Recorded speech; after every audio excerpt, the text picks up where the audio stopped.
मैं हूं आपके साथ रोहित पुनेठा और आपके लिए लाया हूं देश और दुनिया भर की खबरें बिना लाग लपेट के। बस मेरे साथ अगले 60 मिनट तक बने रहिए आंख कान खोल के। और आइए सबसे पहले देखते हैं आज की 4 बड़ी खबरें क्या हैं। दिल्ली में पड़ रही भीषण गर्मी के बीच जून में पहली बार पारा 48 डिग्री तक जा पहुंचा, जो पालम में रिकॉर्ड किया गया। कठुआ गैंगरेप और मर्डर मामले में पठानकोट की अदालत ने मुख्य साजिशकर्ता सांजीराम समेत 3 दोषियों को उम्र कैद और सबूतों से छेड़छाड़ करने के दोषी 3 पुलिस वालों को 5 साल की सजा सुनाई है, जबकि एक आरोपी को बरी कर दिया गया। इधर पंजाब के संगरूर में बोरवेल में गिरे 2 साल के फतेहवीर को बचाने के लिए 5वें दिन भी अभियान जारी है और पूरा देश उसकी सलामती के लिए दुआएं मांग रहा है। और टीम इंडिया के चैंपियन ऑलराउंडर युवराज सिंह ने अपने 19 साल के क्रिकेट करियर को विराम देते हुए क्रिकेट के सभी फॉर्मेट से संन्यास ले लिया है। आइए करते हैं खबरों की शुरुआत। सबसे पहले बात पंजाब की, जहां संगरूर में 150 फीट गहरे बोरवेल में फंसे मासूम को बचाने के लिए 5वें दिन भी ऑपरेशन जारी है। 2 साल के फतेहवीर के लिए देश भर में इस वक्त दुआओं का दौर चल रहा है। फतेहवीर के माता पिता का रो रो कर बुरा हाल है और पूरा परिवार बोरवेल के पास टकटकी लगाए बैठा हुआ है। 4 दिन से जिंदगी और मौत की जंग लड़ रहे फतेहवीर के लिए रेस्क्यू ऑपरेशन इस वक्त आखिरी पड़ाव पर है। भगवानपुरा गांव का रहने वाला फतेहवीर खेलते खेलते बुधवार को 150 फीट गहरे बोरवेल में जा गिरा था। मां ने फतेहवीर को गिरता हुआ देखा और उसके बाद शोर मचा दिया। एसडीआरएफ की टीम मौके पर है, एनडीआरएफ की टीम मौके पर है और इस रेस्क्यू ऑपरेशन को लगातार अंजाम दिया जा रहा है, जैसे कि आप तस्वीरों में भी देख रहे हैं। बच्चे को बोरवेल के गड्ढे के जरिए ऑक्सीजन भी सप्लाई की जा रही है। साथ ही सीसीटीवी के जरिए बच्चे पर लगातार रेस्क्यू टीम की नजर भी बनी हुई है। टनल बनाने का काम अपने आखिरी मुकाम पर पहुंच चुका है और किसी भी वक्त फतेहवीर नाम का ये बच्चा बाहर निकाला जा सकता है। आपको बता दें कि 4 दिन हो गए हैं, लेकिन अभी तक फतेहवीर को बाहर नहीं निकाला जा सका है। लेकिन अब ऑपरेशन बिल्कुल अपने आखिरी चरण पर पहुंच चुका है।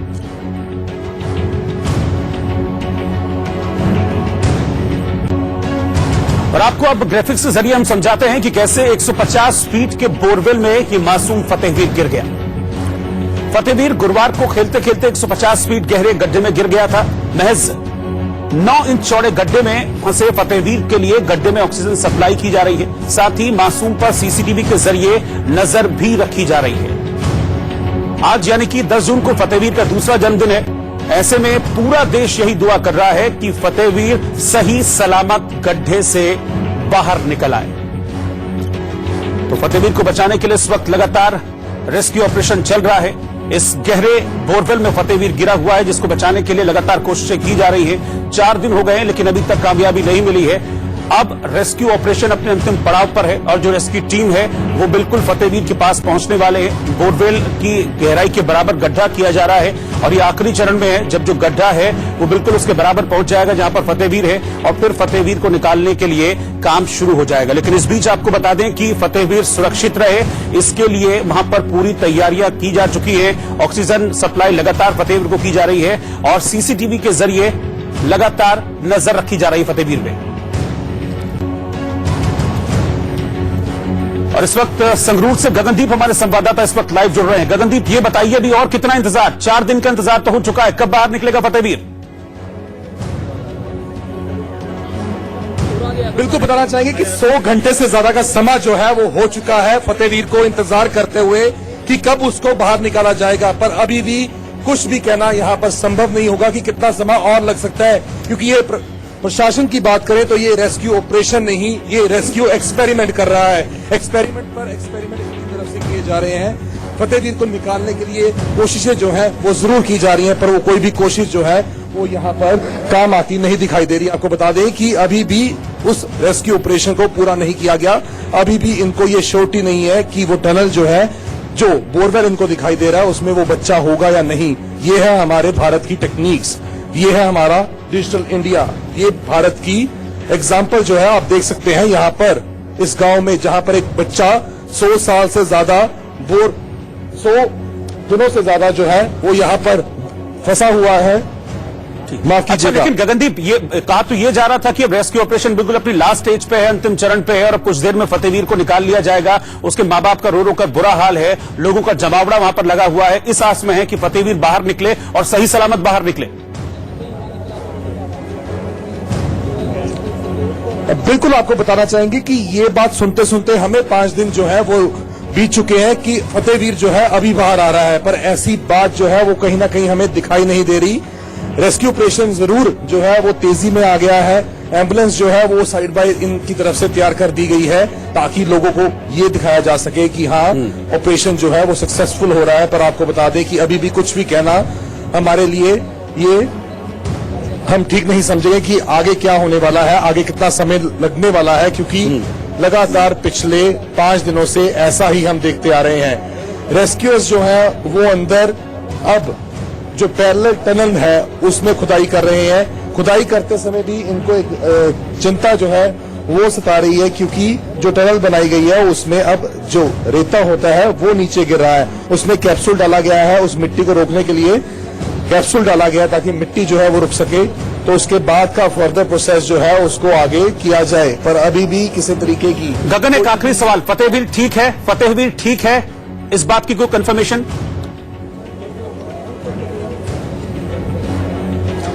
देखिए, फतेहवीर ठीक है या नहीं ये तो हम खुद ही जान सकते हैं, क्योंकि 100 घंटे जो है वो हो चुके हैं। 100 घंटे कम नहीं होते। किसी एक बच्चे के लिए 5 मिनट बिना कुछ खाए पिए, बिना कुछ बोले जो है वो नहीं रह सकता, और एक बच्चा, मासूम बच्चा बोरवेल में फंसा हुआ है। ठीक है गगन, आप नजर बनाए रखिएगा क्या रेस्क्यू ऑपरेशन का रिजल्ट रहता है। हम आगे फिर आपसे जुड़ेंगे। इस वक्त जो आपने तस्वीरें और जानकारी हम तक पहुंचाई उसके लिए बहुत शुक्रिया। हम यही दुआ करेंगे कि फतेहवीर जल्द बाहर निकले और वो सकुशल और सुरक्षित बाहर निकले। इधर पश्चिम बंगाल में जारी हिंसा के विरोध में बीजेपी ने काला दिवस मनाया है। इस दौरान बशीरहाट में बीजेपी कार्यकर्ताओं के शवों को ले जा रही गाड़ी को पुलिस ने रास्ते में ही रोक दिया, जिसके बाद पुलिस और बीजेपी नेताओं के बीच बहसबाजी शुरू हो गई। पुलिस के अधिकारी जरूरी कागजात की मांग कर रहे थे, तभी बीजेपी सांसद और पश्चिम बंगाल बीजेपी अध्यक्ष दिलीप घोष गाड़ी से उतरे और पुलिस को ही कार्यकर्ताओं की हत्या के लिए जिम्मेदार बता डाला। Please do give the hard copy of the letter. Otherwise, we will be able to just, extract all these things. আমাদের লোকেরা আপনারা দাঁড় করিয়ে গুলি মেরেছে। আমি উপর দিয়ে গাড়ি চালিয়ে দেবো, আমি মরবো, আপনারা মরবেন, জানি না। চলো সব গাড়ি বুলাও, सब गाड़ी है, सब गाड़ी है, गाड़ी लाइन पर गाड़ी है। दिलीप घोष के साथ सांसद लॉकेट चैटर्जी भी मौजूद थी, जो बैरिकेडिंग के दूसरी तरफ मौजूद पुलिसकर्मियों से उलझ बैठी। लाइन पर गाड़ी चला सा इधर, गाड़ी चला सा लाइन, चला सा लाइन,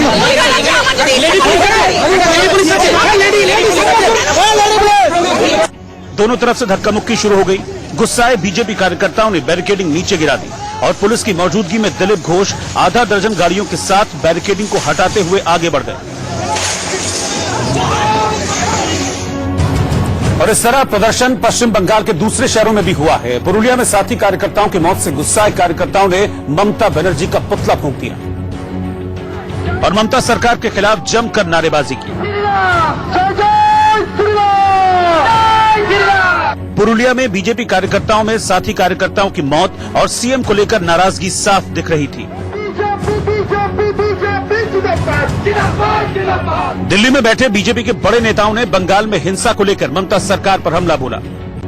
देखिए, बंगाल में हम काला दिवस मना रहे हैं, क्योंकि बंगाल के अंदर जो आज की सरकार है वो पूरी तरह आंख पे पट्टी बांधकर बैठी हुई है। इंसानियत का खून हो रहा है, हमारे कार्यकर्ता मारे जा रहे हैं। इस बीच केंद्रीय गृह मंत्रालय ने पश्चिम बंगाल में जारी हिंसा पर चिंता जाहिर करते हुए राज्य सरकार को कानून व्यवस्था और शांति बनाए रखने की सलाह दी। साथ ही ड्यूटी में लापरवाही बरतने वाले अधिकारियों के खिलाफ कड़ी कार्रवाई करने को कहा। एडवाइजरी मिलते ही बंगाल में टीएमसी के नेता बौखला गए। ममता सरकार में मंत्री और टीएमसी के नेता पार्था चैटर्जी ने बीजेपी पर राजनीतिक षड्यंत्र कर गृह मंत्रालय के इस्तेमाल की बात कह डाली। Right from the beginning, since 2014, they are planning to disturb the Trinamool Congress run by Mamata Banerjee.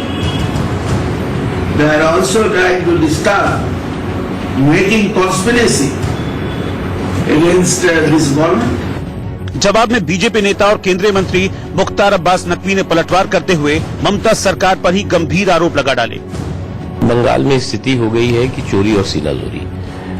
Bengal में जो है वो बंगाल की जो सरकार है, वहां की जो लीडर हैं और जो पूरी की पूरी एडमिनिस्ट्रेटिव मशीनरी है, उसको पूरी तरह से अराजक तत्वों ने, गुंडों ने उसको हाईजैक कर रखा है। इस बीच पश्चिम बंगाल के राज्यपाल केसरीनाथ त्रिपाठी ने दिल्ली में पीएम मोदी और गृह मंत्री अमित शाह से मुलाकात की और बंगाल हिंसा पर अपनी रिपोर्ट दी। पश्चिम बंगाल के राज्यपाल केसरीनाथ त्रिपाठी से जब पीएम मोदी और गृहमंत्री अमित शाह से मुलाकात को लेकर सवाल किए गए तो उन्होंने इसे एक शिष्टाचार मुलाकात बताया। I have greeted him for being appointed as Prime Minister, and I have also extended my greetings to Amit Shah and told him briefly what is the position in West Bengal. That is all. No suggestion, nothing of it. पश्चिम बंगाल में पिछले कई महीने से जारी तनाव और हिंसा के बीच सीएम ममता बनर्जी ने समीक्षा बैठक की। ममता ने लोगों से शांति बनाए रखने की अपील की और साथ ही राज्य में बिगड़ती कानून व्यवस्था के लिए बीजेपी को पूरी तरह से जिम्मेदार ठहराया। ममता ने यहां तक कह दिया कि बीजेपी मुझे डरा धमकाकर दबाना चाहती है, लेकिन मैं डरने वालों में से नहीं हूं। तीन चारटी জেলায় প্রবলেমটা হচ্ছে, আমরা ইনফরমেশন নিচ্ছি কারা কারা এটা করছে এবং কারা কারা অ্যাকশন নিচ্ছে না, কারা কারা হুলিগানিজমকে মদত করছে, এর পেছনে কি খেলা আছে সেটা আমরা লক্ষ্য রাখছি। এটাকে আমরা স্ট্রংলি হ্যান্ডেল করব। বেঙ্গল গুজরাট নয়, মনে রাখবেন ইউপিতে। कठुआ गैंगरेप और मर्डर केस में 6 लोगों को दोषी करार दिया गया। जम्मू कश्मीर के कठुआ कांड में पठानकोट की विशेष अदालत ने 8 में से 6 लोगों को दोषी करार दिया। पश्चिम बंगाल की मुख्यमंत्री ममता बनर्जी ने अधिकारियों के साथ बैठक के बाद कहा कि बीजेपी बंगाल को गुजरात बनाना चाहती है। बॉलीवुड के मशहूर एक्टर गिरीश कर्नाड का 81 साल की उम्र में निधन हो गया। भोपाल के नेहरू नगर में मासूम की रेप के बाद हत्या से आक्रोशित लोगों ने रोड जाम कर प्रदर्शन किया।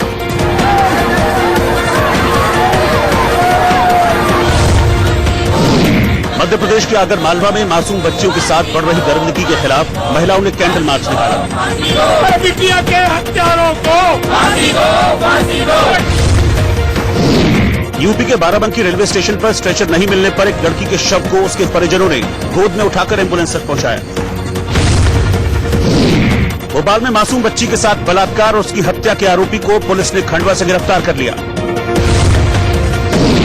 हरियाणा के पंचकुला में इंडिया न्यूज की खबर दिखाए जाने के बाद एक बुजुर्ग बेसहारा महिला को सहारा मिल गया। बिहार के नालंदा के गुनावा गांव में अपराधियों ने एक तिलक समारोह में अंधाधुंध फायरिंग कर एक युवक की गोली मारकर हत्या कर दी।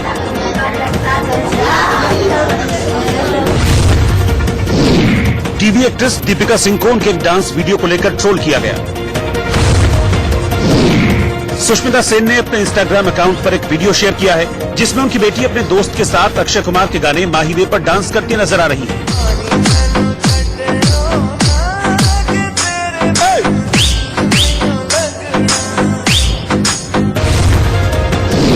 सुपरनैचुरल शोज के बाद अब एकता कपूर अंतरिक्ष और विज्ञान से जुड़ी एक वेब सीरीज लाने वाली है जिसका नाम मिशन ओवरमास है।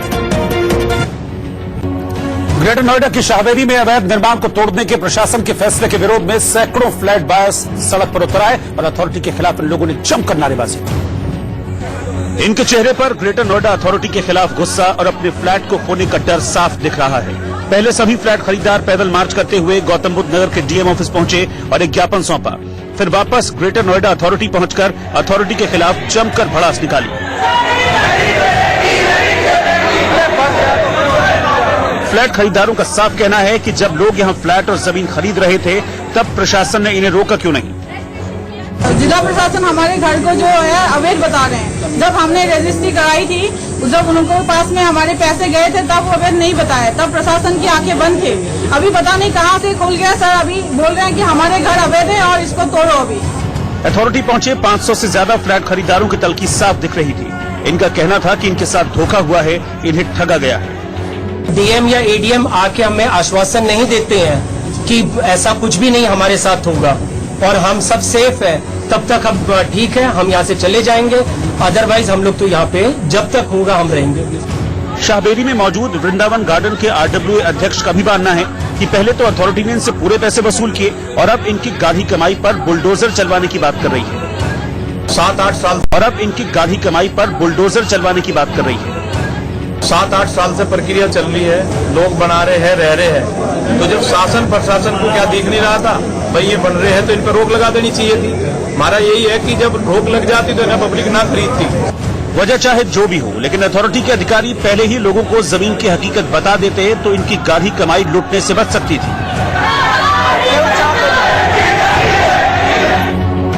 इधर अलीगढ़ में 2.5 साल की मासूम की निर्मम हत्या के बाद प्रधानमंत्री नरेंद्र मोदी के संसदीय क्षेत्र वाराणसी में भी लोगों को अपनी बेटियों की फिक्र सताने लगी है। वाराणसी के कई गली मोहल्लों में लोगों ने घर के दरवाजे पर पोस्टर लगाकर अपनी बेटियों की सुरक्षा की गुहार लगाई। और ये गुहार किसी और से नहीं बल्कि लोगों ने सीधे प्रधानमंत्री से लगाई है। अलीगढ़ और हमीरपुर घटना के बाद से लोग डर के साए में जी रहे हैं। लोगों के घर के बाहर लगे पोस्टर पर लिखा है, सरकार सुरक्षा दे क्योंकि घर में बेटियां हैं। वाराणसी के लक्सा इलाके के कई मकानों के बाहर ऐसे ही पोस्टर लगे हैं। इलाके के लोगों का मानना है कि देश में लड़कियों के खिलाफ दिन ब दिन आपराधिक घटनाएं बढ़ती जा रही हैं। सरकार हमेशा बेटियों के ऊपर अभियान चला रही है, बेटी बचाओ बेटी पढ़ाओ, बेटियों के लिए हर एक सुरक्षा खाली एक कागजों पे लगातार दिखाई दे रहा है। अगर जमीन पे दिखाई देता तो मोहल्ले में इस तरह का बोर्ड नहीं दिखाई देता है।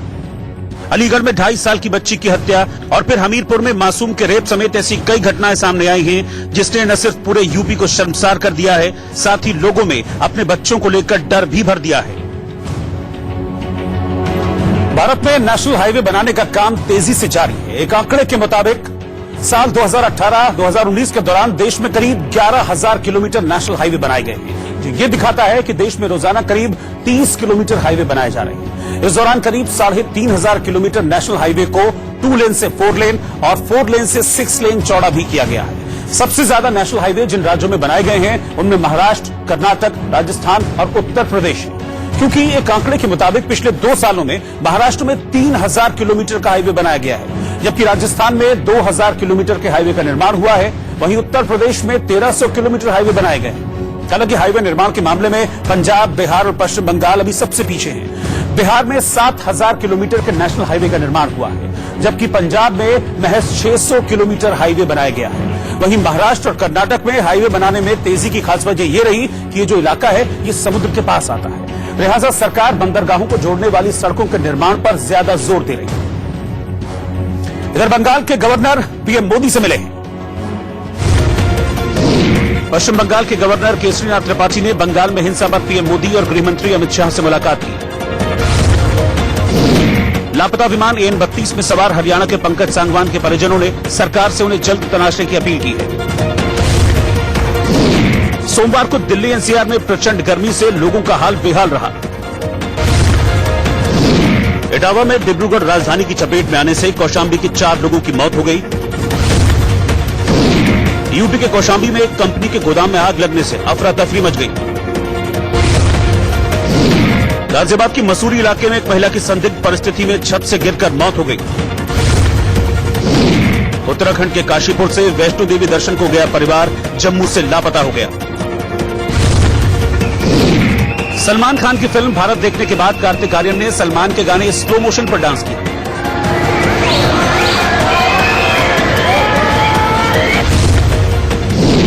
करीना कपूर ने इटली में पति सैफ अली खान और बेटे तैमूर अली खान के साथ बिना मेकअप के एक फोटो पोस्ट की है, जिसे ट्रोल किया जा रहा है।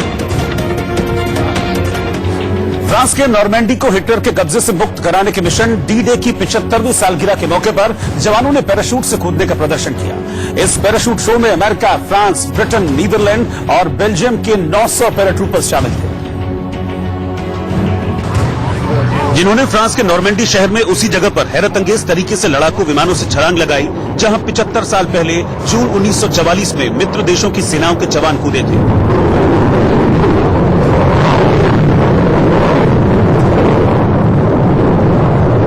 पैराशूट शो के दौरान जवान आसमान में लड़ाकू विमानों से एक के बाद एक लगातार बड़ी ही दिलेरी से जंप लगाते हुए दिखाई दिए और कूदते ही उन्होंने पैराशूट खोल दिया।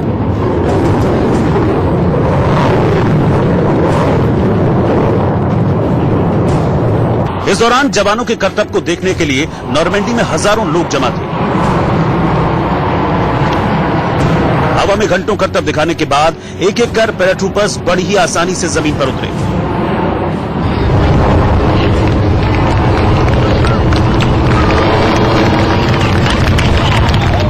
बारह देशों के साथ अमेरिका के मिशन D-Day के 75 साल पूरे होने पर पूर्व सैनिकों का सम्मान किया गया, साथ ही मारे गए जवानों को श्रद्धांजलि भी दी गई। दूसरे विश्व युद्ध के दौरान जर्मनी के तानाशाह हिटलर का फ्रांस के नॉर्मैंडी शहर पर कब्जा था। उसे मुक्त कराने के लिए अमेरिका ने मिशन D-Day तैयार किया था और फ्रांस, ब्रिटेन, नीदरलैंड, बेल्जियम समेत 12 देशों की इस अभियान में मदद दी थी। 5 जून को तूफान के बाद भी अमेरिकी नेतृत्व वाली सेनाएं फ्रांस के नॉर्मेंडी शहर के लिए रवाना हुई। इसके अगले ही दिन उन्होंने जर्मनी की नाजी सेना पर हमला बोल दिया था। युद्ध के दौरान जवानों ने पैराट्रूपर्स के जरिए नॉर्मेंडी में छलांग लगाई थी। दुश्मन देश के खिलाफ पैराट्रूपर्स के जरिए इतने बड़े स्तर पर यह पहला हमला था। नॉर्मेंडी को हिटलर के कब्जे से छुड़ाकर अमेरिका ने दूसरे विश्व युद्ध को निर्णायक मोड़ दिया था।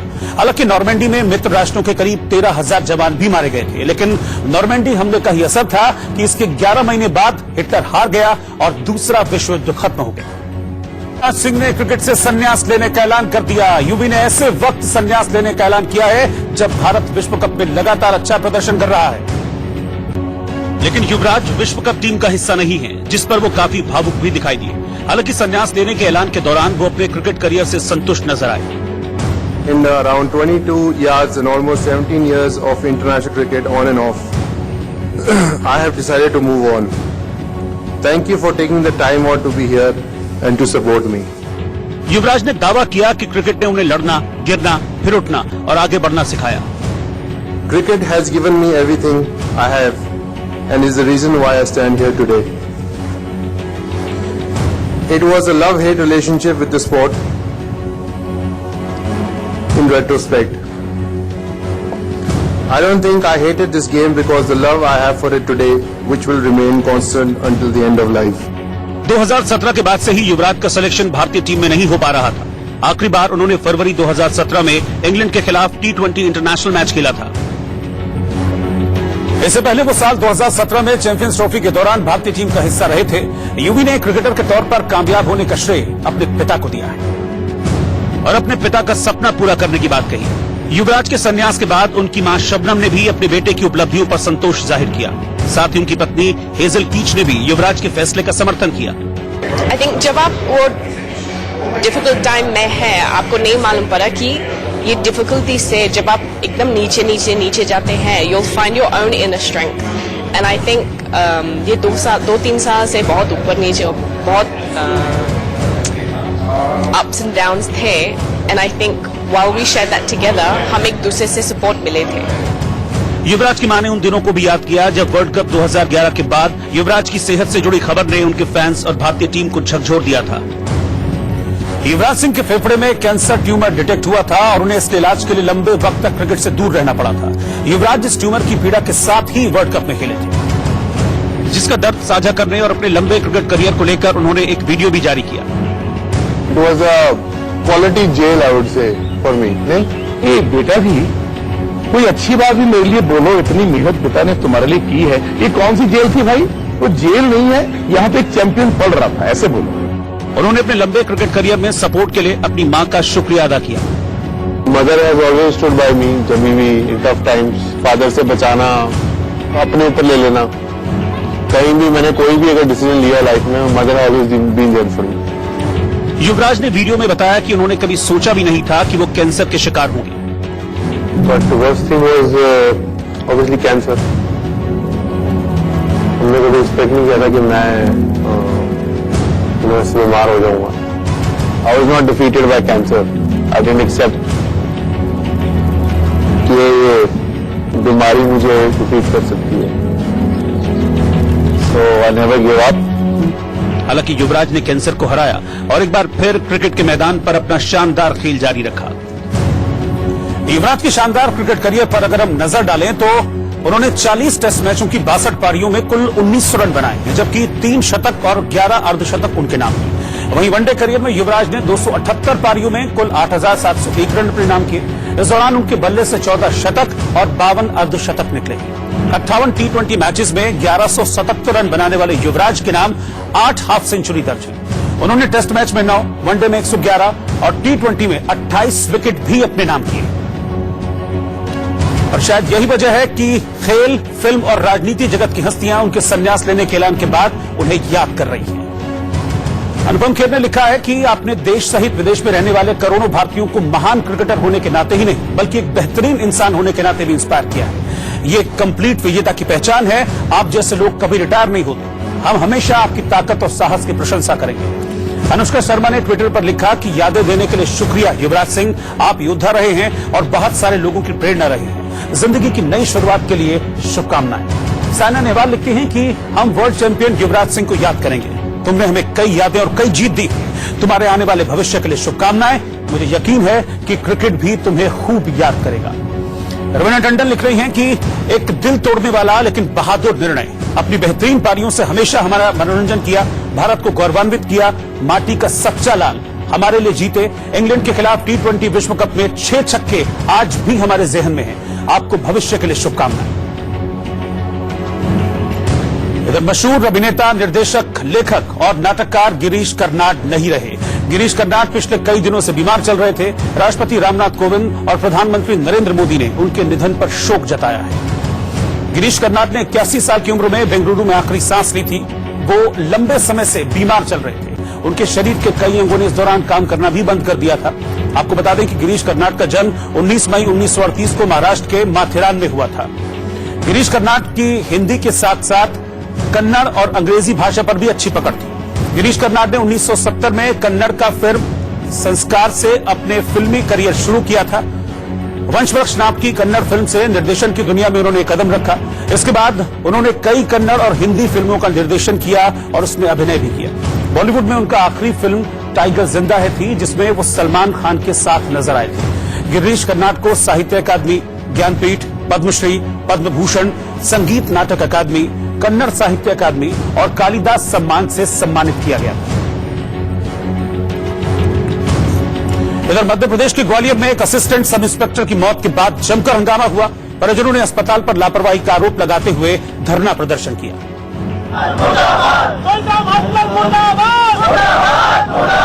और अस्पताल के बाहर ही परिजनों ने एएसआई शिवनारायण कोचले का शव रखकर धरना प्रदर्शन किया।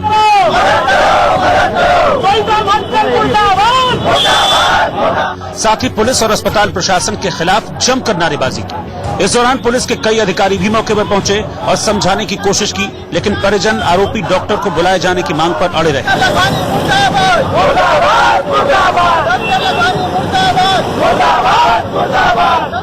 और वहीं पर बैठे रहने की जिद करने लगे। मेरे पापा ठीक हो गए, उनको होश आ गया था। मैं बीमार था घर पे, तो मम्मी मेरे को देखने गई, तो मेरे पापा के वेंटिलेटर, सांस वास सब रोक लिए। सब सांस वास के जितने भी पाइप वाइप सब नाली वाली लगे थे सब निकाल लिए, जिसके कारण उनकी मृत्यु हो गई। परिजन मानने को तैयार नहीं हो रहे थे तो पुलिस बार बार उन्हें समझाने की कोशिश कर रही थी।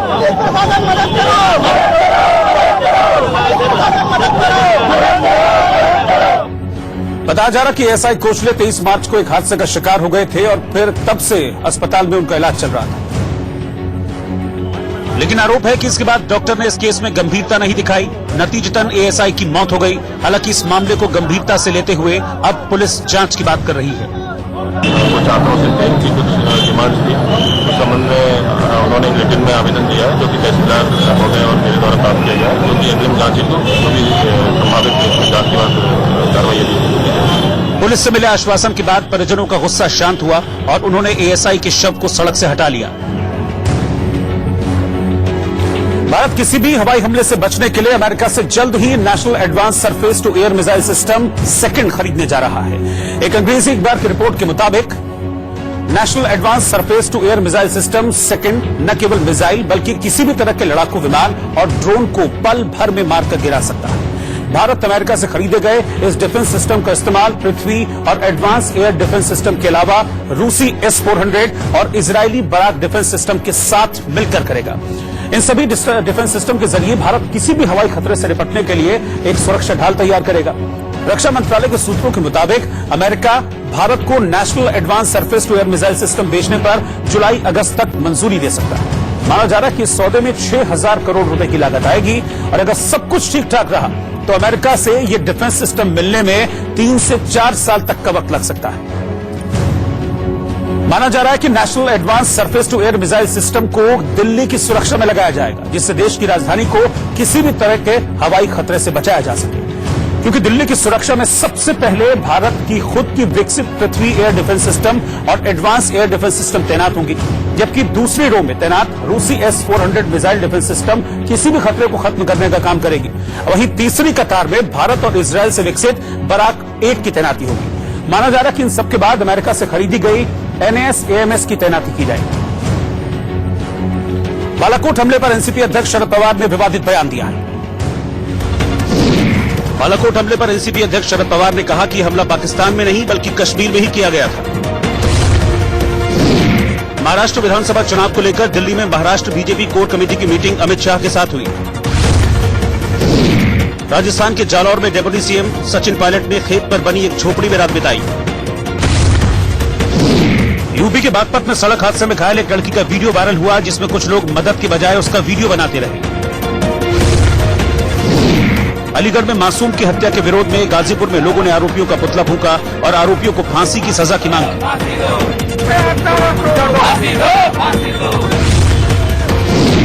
अलीगढ़ में मासूम की हत्या के विरोध में अजमेर में अखिल भारतीय विद्यार्थी परिषद के बैनर तले छात्रों ने विरोध प्रदर्शन किया।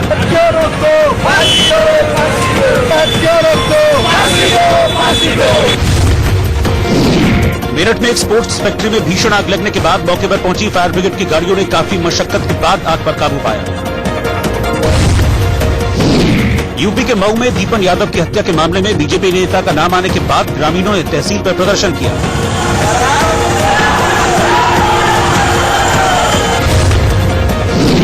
ग्रेटर नोएडा के शाहबेरी में अवैध निर्माण पर कार्रवाई के खिलाफ शाहबेरी के फ्लैट खरीदारों ने पैदल मार्च निकाला।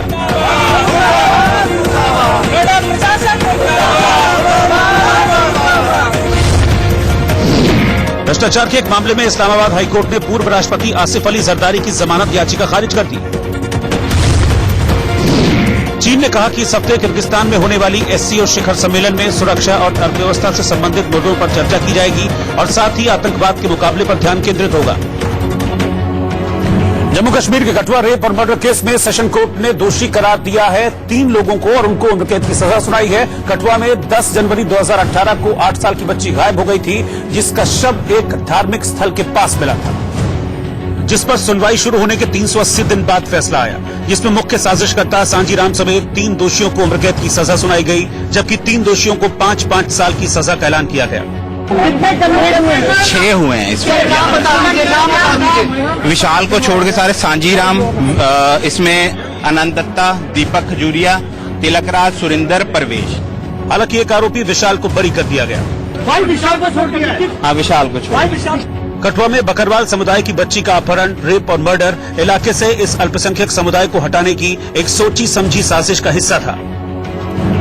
बच्ची से गैंगरेप मर्डर के बाद पूरे देश में विरोध प्रदर्शन हुए थे और पीड़िता के लिए न्याय की गुहार लगाई गई थी, जिसके बाद 6 गुनहगारों को सजा का ऐलान किया गया है। सांजी राम को उम्र कैद की सजा सुनाई गई है। आईपीसी की धारा 302 यानी हत्या, 376 रेप, 120 साजिश के तहत दोषी करार देने के बाद कोर्ट ने सांजी राम को उम्र कैद की सजा सुनाई है। मास्टरराम सांजी राम ने बकरवाल समुदाय को हटाने के लिए इस घिनौने काम को अंजाम दिया था। प्रवेश कुमार को उम्र कैद की सजा सुनाई गई है।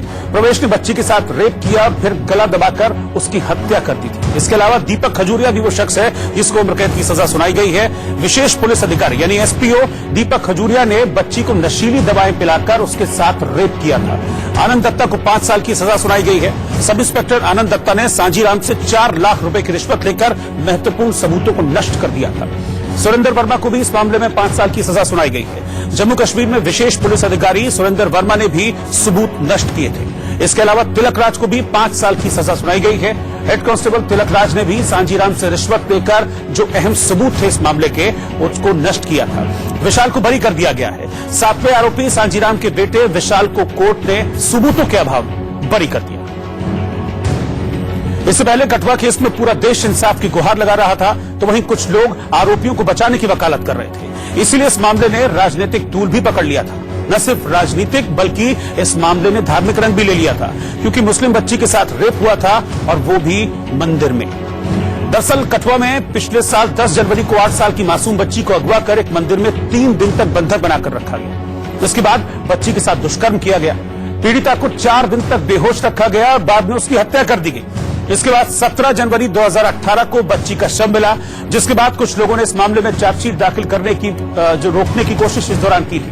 विवादों के बाद केस को पठानकोट ट्रांसफर कर दिया गया था और इसके बाद पूरे मामले की बंद कमरे में सुनवाई 3 जून को पूरी हुई थी, जिस पर 6 दोषियों को आज सजा का ऐलान किया गया है। इधर उत्तर प्रदेश के मुख्यमंत्री योगी आदित्यनाथ मुलायम सिंह यादव के घर पहुंचे, उनकी तबीयत का हाल जाना। मुलायम के घर उनके बेटे अखिलेश यादव, भाई शिवपाल यादव और पोते पोती भी मौजूद थे। जहां सीएम योगी ने यूपी के पूर्व सीएम और समाजवादी पार्टी के संस्थापक मुलायम सिंह यादव का हाल जाना और उनके जल्द स्वस्थ होने की कामना की। मुलायम ने भी घर आकर मिलने के लिए सीएम योगी का शुक्रिया अदा किया। सीएम योगी ने मुलायम को कुंभ की किताब भी भेंट की। अब आप स्वस्थ हो, प्रसन्न हो, बस हमारी यही कामना है।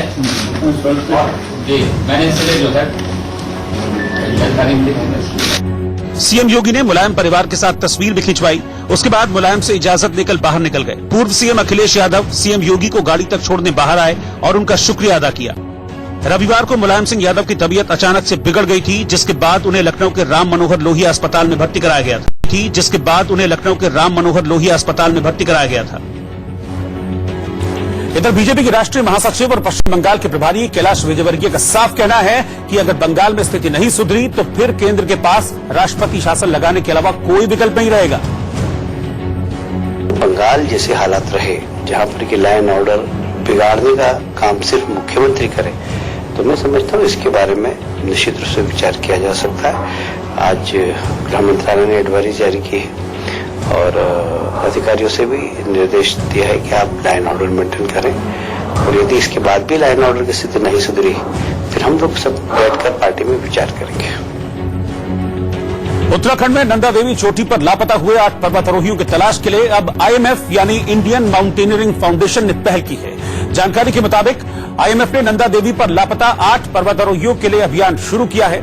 इस ऑपरेशन में 12 सदस्यों की एक्सपर्ट टीम लगाई गई। ये टीम पिंडारी ग्लेशियर के रास्ते से हादसे की जगह बढ़ रही है और जिसकी जानकारी जिसके पिछले शनिवार को हादसे वाली जगह पर पहुंचने की उम्मीद। अगले शनिवार को 25 मई को भारत की दूसरी सबसे बड़ी चोटी नंदा देवी की चढ़ाई कर रहे 12 पर्वतारोही बर्फ खिसकने के बाद लापता हो गए थे। हालांकि बाद में 4 ब्रिटिश पर्वतारोहियों को बेस कैंप पर बचा लिया गया था। जो 8 पर्वतारोही अभी लापता हैं उनमें 4 ब्रिटिश, 2 अमेरिकी, 1 भारतीय और 1 ऑस्ट्रेलियाई शामिल है। इधर दिल्ली में गर्मी ने रिकॉर्ड तोड़ दिया है। दिल्ली के पालम में सोमवार को अधिकतम तापमान 48 डिग्री सेल्सियस दर्ज किया गया। ये राजधानी के इतिहास में सबसे अधिक तापमान रहा।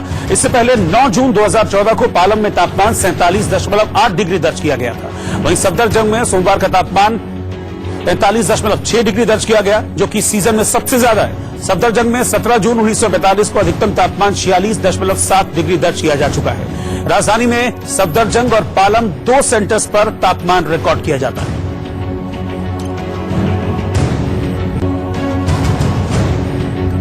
एआईएमआईएम के अध्यक्ष असदुद्दीन ओवैसी ने कांग्रेस अध्यक्ष राहुल गांधी पर वायनाड लोकसभा सीट से जीत को लेकर बड़ा हमला बोला। ओवैसी ने कहा कि राहुल खुद अमेठी से हार गए लेकिन वायनाड से जीते क्योंकि वहां 45% मुसलमान रहते हैं।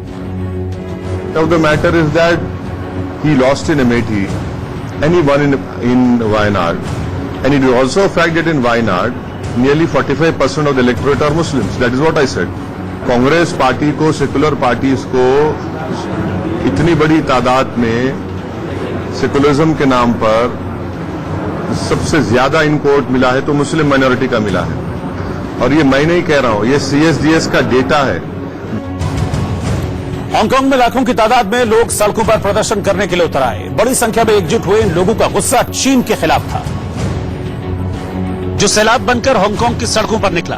पहले भी लाखों लोग हांगकांग में सड़कों पर उतरकर चीन के खिलाफ प्रदर्शन कर चुके हैं, लेकिन इस बार का आंकड़ा इसीलिए हैरतअंगेज था कि पिछले सबसे बड़े प्रदर्शन के मुकाबले इस बार करीब 2 गुने लोग सड़कों पर उतरे थे, जिन्हें खदेड़ने और काबू करने में प्रशासन के पसीने छूट गए। अनुमान है कि इस प्रदर्शन में 10 लाख से ज्यादा लोग शामिल हुए, जिन्होंने एक सुर में चीनी नीतियों का समर्थन करने वाले एक कानून को लोकतंत्र के लिए बड़ा खतरा बताया। इस कानून के मुताबिक चीन को यह अधिकार होगा कि वो हांगकांग के किसी भी नागरिक का प्रत्यर्पण कर सके। इस कानून को मानवाधिकारों और लोकतंत्र के लिए खतरा माना जा रहा है, क्योंकि इस कानून के बाद नागरिकों की सुरक्षा और उनकी सुनवाई की गारंटी नहीं होगी और चीन अपनी मनमानी करते हुए प्रत्यर्पण करने का अधिकार हथिया लेगा। और बात करते हैं भगोड़े कारोबारी विजय माल्या की। ओवल में माल्या के खिलाफ नारेबाजी का नया वीडियो सामने आया है। माल्या जैसे ही भारत ऑस्ट्रेलिया मैच देखकर अपने परिवार के साथ बाहर निकला तो भीड़ ने माल्या को घेर लिया और चोर है के नारे लगाने शुरू कर दिए। इस दौरान माल्या की मां भी उसके साथ थी। भीड़ ने बैंकों की रकम वापस करने के लिए नारेबाजी की। विजय माल्या रविवार को भारत ऑस्ट्रेलिया का मैच देखने के लिए लंदन के ओवल ग्राउंड पहुंचा था, जहां पर यह वाकया हुआ।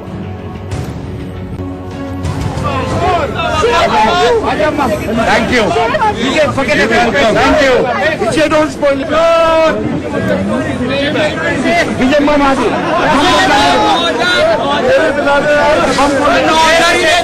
पैसे मेरे पैसे मेरा पैसा दे भाई, मेरा पैसा दे।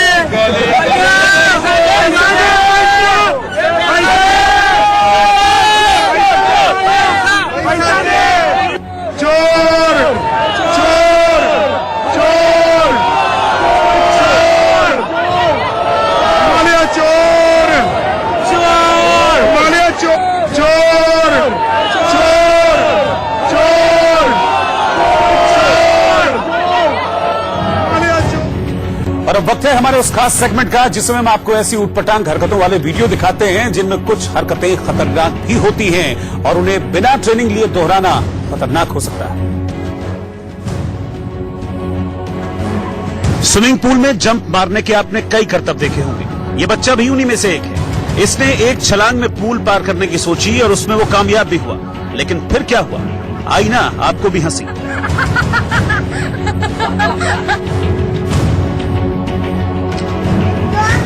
और अब इंडोनेशिया की बच्ची को देखिए। उम्र महज 2.5 से 3 साल है, लेकिन काम ऐसे जिसे देखकर हर कोई हैरान है। ये गुड़िया बड़े ही आराम से रोज मगरमच्छ और अजगर जैसे खतरनाक जानवरों के साथ न सिर्फ खेलती है बल्कि उनके दांत भी साफ करती है।